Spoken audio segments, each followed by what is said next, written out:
Ration card కలిగిన వారికి అదిరే good news. ఏంటని అనుకుంటున్నారా? అయితే మీరు ఈ విషయం తెలుసుకోవాల్సిందే. ప్రభుత్వం రేషన్ కార్డు కలిగిన వారికి తీపి కబురు తీసుకువచ్చింది.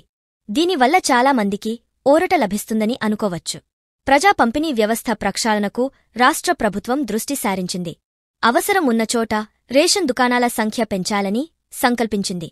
ఈ మేరకు చిత్తూరు జిల్లాలో 70 నుంచి 80 చౌక దుకాణాలు పెరిగే అవకాశం ఉన్నట్లు తెలుస్తోంది. ప్రస్తుతం జిల్లాలో ప్రతి నెల 5.43 లక్షల కార్డులకు 1379 చౌక దుకాణాల ద్వారా నిత్యావసర సరుకులు అందజేస్తున్నారు.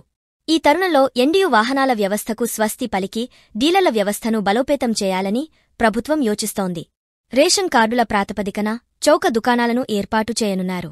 గ్రామీణ ప్రాంతాల్లోని ఒక చౌక దుకాణంలో 400 నుండి 450, పట్టణ ప్రాంతంలో 500 నుండి 550, కార్పొరేషన్ల పరిధిలో 600 నుండి 650 కార్డులు ఉండేలా చూసుకుంటున్నారు.